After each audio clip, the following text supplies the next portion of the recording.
नमस्कार, माझं नाव प्रणिती। आज आपण बघणार आहोत की 1 ते 2 वर्षाच्या मुलासाठी गोडी डाळ कशा प्रकारे तयार करायची, तेही कमीत कमी साहित्यात। त्याचप्रमाणे आपण वाटप न वापरता वाटपासारखी घट्ट डाळ कशी करायची ते आपण आज बघणार आहोत। त्यासाठी लागणारं साहित्य पुढील प्रमाणे: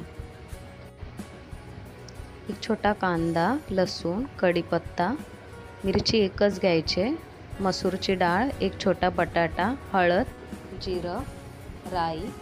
त्यानंतर तेल व्यवस्थित तापवून द्यायचं, त्यामध्ये राई टाकायची, ती छानपैकी तडतडली की त्यात जिरं टाकायचं।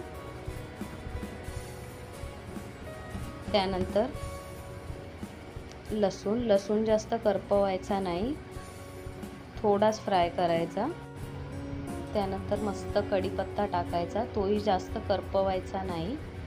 व मिरची एकच टाकायची आहे, कारण आपण 1 ते 2 वर्षाच्या मुलांसाठी डाळ करणार आहोत। आणि हो, कांदा फोडणीत टाकायचा नाही आहे।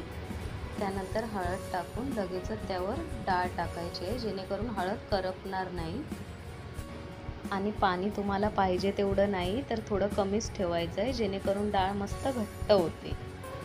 त्यानंतर आपण जो कांदा ठेवला आहे तो हे बघा असा वरून असा टाकायचा डाळीत। खूप मस्त चव येते डाळीला, नक्कीच करून बघा तुम्ही। डाळ व्यवस्थित मिक्स करून घ्यायची व त्यात आपल्याला पाहिजे तेवढं चवीप्रमाणे मीठ टाकायचं। आणि हो, लक्षात ठेवा डाळीमध्ये थोडं कमीच पाणी टाकायचं आहे, जेणेकरून ती मस्त घट्ट होईल। त्यानंतर कुकरचं झाकण लावून मस्त 4 शिट्या करून घ्यायच्या आहेत। 4 शिट्या झालेल्या आहेत। बघा डाळ बघा कशी मस्त एकदम घट्ट झालेली आहे। छान वाटण न टाकता आपण ही अशा प्रकारे घट्ट डाळ करू शकतो।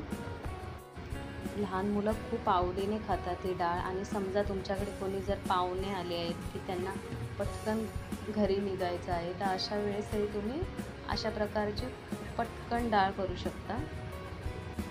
खूप मस्त होते मसूरची गोडी डाळ आणि 4 शिट्या दिल्याने तर ती खूप मस्तपैकी मेल्ट होते आणि खातानाही खूप छान लागते। तुम्हीही नक्कीच ट्राय करा आणि मला सांगा। थँक्यू।